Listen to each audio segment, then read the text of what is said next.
Ika-18 ng Hulyo 2017, Martes ng hapon, bandang 4:30, naghihintay ang pamilya Ubaldo sa kanilang bahay sa San Mateo, Rizal. Karaniwan nang sa oras na yon dumarating si Noel Ubaldo, 21 taong gulang, nag-iisang anak at estudyante sa Marikina. Madalas itong umuuwi mag-isa. Minsan sakay ng jeep o ng taxi. Kilala siya sa bahay bilang tahimik, maingat at hindi nalilate sa pag-uwi, kung kaya't kapansin-pansin ang kaibahan ng araw na iyon. Sa kanilang lugar, maayos ang estado ng pamilya Ubaldo. Si Antonio Ubaldo ay may matatag na negosyo at may ilang sideline na konektado sa construction supply. Hindi sila mahilig magpasikat, pero kapansin-pansin na may kaya ang kanilang pamilya. Lumipas ang ilang oras at wala pa rin si Noel. Wala rin itong paramdam o text sa mga magulang na lalo pang nagpabahala sa mga ito. Una nilang inisip na naipit lang sa trapiko ang biyahe nito pauwi. Ngunit habang lumalalim ang gabi, unti-unting pumasok ang kaba. Tinawagan ni Antonio ang cellphone ng anak. Hindi ito nagri-ring. Sinundan ito ng text, wala ring reply. Bandang 10:00 ng gabi, sinubukan ng pamilyang tawagan ang ilang kaklase at kaibigan ni Noel. Lumabas na tapos na ang klase nila ng maaga at nakita raw si Noel na lumabas sa side gate ng paaralan. Habang nagpapatong-patong ang pag-aalala, bandang 11:20 ng gabi, may pumasok na tawag mula sa hindi kilalang numero sa cellphone ni Antonio. Sa tawag na iyon, malinaw na ipinaalam na hawak nila si Noel. May hinihinging halagang 2 milyong piso kapalit ng kaligtasan nito. May takdang oras at may mga tiyak na utos kung paano makikipag-ugnayan. Binalaan silang huwag makipag-ugnayan sa otoridad. Sa kabila nito, agad na nagtungo ang mag-asawa sa kapulisan upang i-report ang insidente. Agad namang tinugunan ang kanilang paghingi ng tulong at kinaumagahan ay agad na ikinasa ang investigasyon at maingat na plano sa pagliligtas kay Noel. Naging sistematiko ang kilos ng mga awtoridad.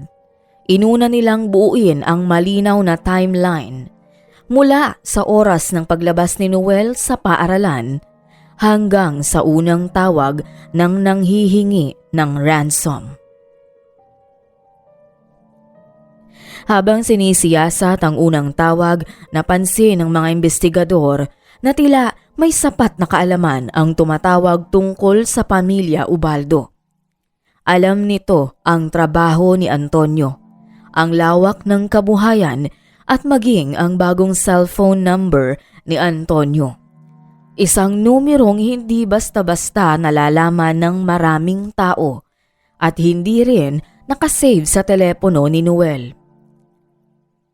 Sa puntong iyon, lumakas ang hinala na ang nasa likod ng krimen ay hindi estranghero. Sinuri din ng pulisya ang rutang tinatahak ni Noel pauwi. Mula sa side gate ng paaralan, karaniwan itong lumalakad papunta sa kanto kung saan may convenience store at sakayan ng UV. Doon na iniutos ang pagkuha at pagsusuri ng CCTV footage sa mga tindahan, sa mga kalapit na kanto at sa mga intersection na dinaraanan ng mga sasakyan.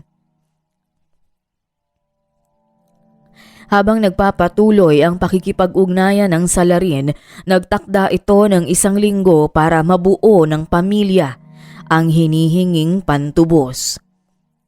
Sa takot na mapahamak ang anak, patuloy na nakipag-ugnayan ang mag-asawa sa pulisya ng palihim. Habang sinusunod ang payo na huwag munang magkalat ng impormasyon sa social media at iwasang kumilos ng mag-isa. Sa 2 araw ng investigasyon, isinagawa ng mga investigador ang mas tahimik na paggalaw.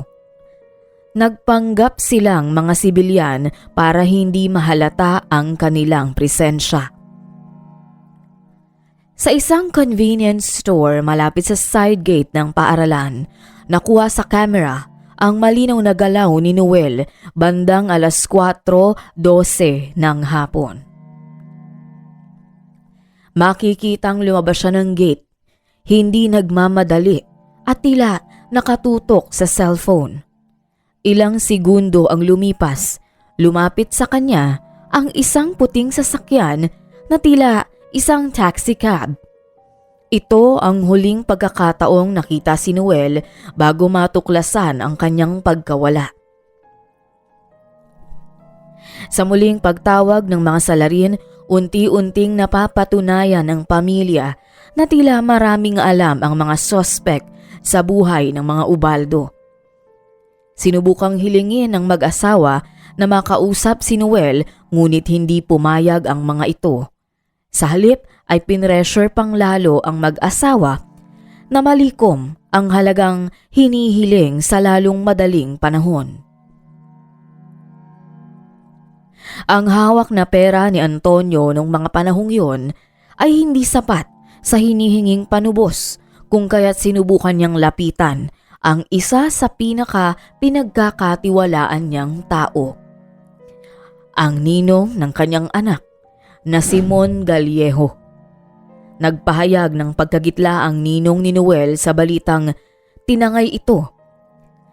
Nagbakita siya ng pag-aalala at pinayuhan ang mag-asawa na mag-loan at gawing collateral ang kanilang negosyo upang mapabilis ang pagkalap ng pera at hindi na humantong sa kapahamakan ang lahat.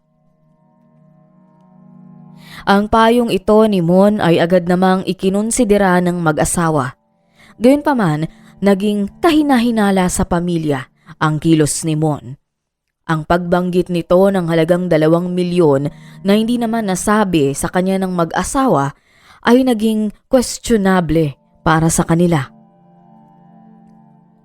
Noong una ay ayaw bigyan ng kahulugan ni Antonio ang kutob, ngunit kahit ang pinakamaliit na detalye ay mahalaga para sa kanila dahil buhay ng anak ang pinag-uusapan dito.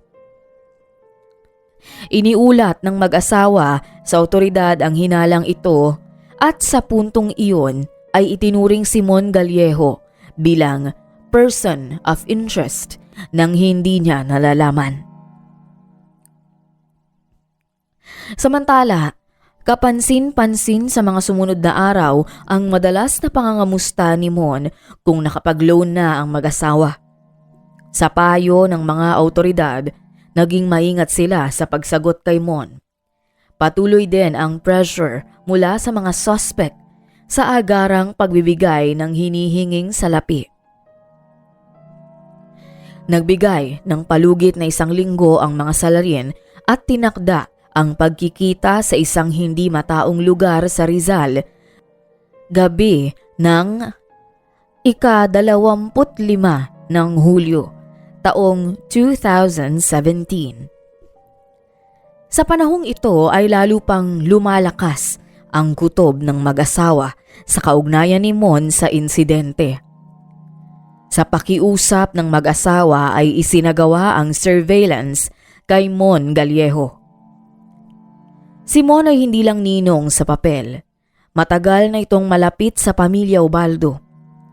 Madalas itong naroon sa mga okasyon, may access sa bahay at kilala sa pamilya bilang taong mapagkakatiwalaan.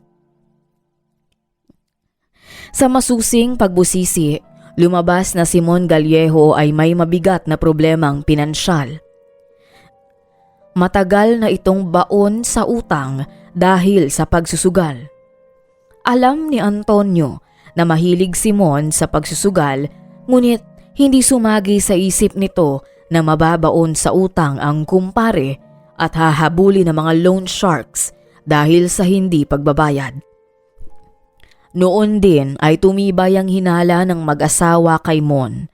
Gayunpaman, wala silang sapat na batayan kung kaya't umasa sila sa umiiral na investigasyon.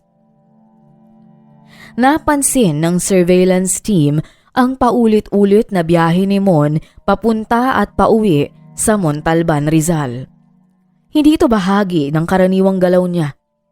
Ang rutang tinatahak niya ay malapit sa isang lumang bahay na hindi matao. Isang lugar na maaaring pagtaguan ng biktima nang hindi agad mapapansin. Habang tumatagal, nagbabago rin ang tono ng pakikipag-ugnayan ng kidnappers. Mas umiikli ang mensahe at mas nagiging padalos-dalos ang mga utos, senyales na ramdam nila ang pressure at posibleng may hinala silang sinusundan sila. Dahil dito, mas pinatindi ng mga awtoridad ang pagbabantay kay Mon at sa mga taong nakakasalamuha nito. Kalaunan, natunto ng mga operatiba ang lugar na pinaniniwalaang kinaroroonan ni Noel. Ang bahay ay pag-aari ng isang dating trabahante ni Antonio Ubaldo, si Mark Bontoc. Isang taong may naipong galit sa pamilya matapos mawalan ng trabaho ilang taon na ang nakalipas. Sa paglalim ng background check kay Mark, lumabas na hindi simpleng natanggal sa trabaho ang dahilan ng sama ng loob. May serye ng hindi pagkakaintindihan noon. Pagliban, kapabayaan at mga isyung may kaugnayan sa pera at utang. Sa huli, nauwi sa tensyon ang lahat at napali siya sa trabaho. Kasama ni Mark sa bahay ang kanyang kapatid na si Robert, ang nagpanggap na taxi driver na pinaniniwalaang sumundo kay Noel ng araw na mawala ito. Nang unti-unting maging malinaw ang lahat, ay nagkaroon ng mas maayos na direksyon ang hakbang ng mga kapulisan. Sa loob ng command center, sinimulan ang masusing pagpaplano para sa isang tahimik na operasyon. Pinayuhan ang pamilya Ubaldo na ipagpatuloy ang pakikipag-ugnayan sa mga salarin upang hindi maghinala ang mga ito. Habang palihim namang inihahanda ang rescue plan, binigyan ang pamilya ng palugit hanggang ika-27 ng Hulyo upang maibigay ang hinihinging panubos, at bago pa sumapit ang araw na yon, nakatakdang isagawa ang operasyon. Ika-26 ng Hulyo 2017, nang i-deploy ang rescue team sa hinihinalang lugar kung saan naroon si Noel. Matyagang nagmatsyag ang mga operatiba sa paligid. Maingat na kumilos upang masigurong ligtas ang biktima. Sa tansya ng mga otoridad, si Mark Bontoc at ang kanyang kapatid na si Robert lamang ang pangunahing nagbabantay sa loob ng mga oras na yon. Ilang minuto ang lumipas nang mapansin ang paglabas ni Mark para manigarilyo, ay agad na kumilos ang mga operatiba para sumugod. Halata ang pagkagulat nito at hindi na nakapalag pa. Sa gitna ng komosyon, nakitang papatakas sa likurang pintuan si Robert, ngunit naharang ito ng ilan pang kapulisan. Sinubukan pa nitong magpaputok ng baril, ngunit wala namang nasaktan at agad siyang nadisarmahan. Ilan sa mga tauhan ang pumasok at hinalughog ang tirahan. Doon na nila nakita si Noel sa loob ng isang silid. Wala itong matinding pinsala, ngunit halatang balisa sa mga pangyayari. Maingat siyang inilabas at dinala sa rescue mobile. Samantala, inaresto si Mark at Robert na sabay dinala sa himpilan ng pulisya. Kasabay ng pag-aresto, nakuha rin ang ilang mahalagang ebidensya. Cellphone na ginamit sa pakikipag-ugnayan sa mag-asawang Ubaldo at sa mastermind na kinilalang Simon Gallejo. Ilang oras lamang ang lumipas, natuntun din Simon Gallejo sa kanyang bahay sa Rizal habang naghahanda para sa isang mahalagang transaksyon kinaumagahan. Labis na ikinagulat ng pamilya ni Mon ang paglapit ng mga awtoridad upang dakpin siya. Sa una ay nagmaang-maangan ito sa mga paratang, ngunit wala rin siyang nagawa ng pusasan at isama sa istasyon ng pulisya. Nang araw na yon, ligtas na nakabalik si Noel sa piling ng kanyang pamilya. Matapos ang matagumpay na rescue, hindi agad bumalik sa normal sa bahay ng mga Ubaldo.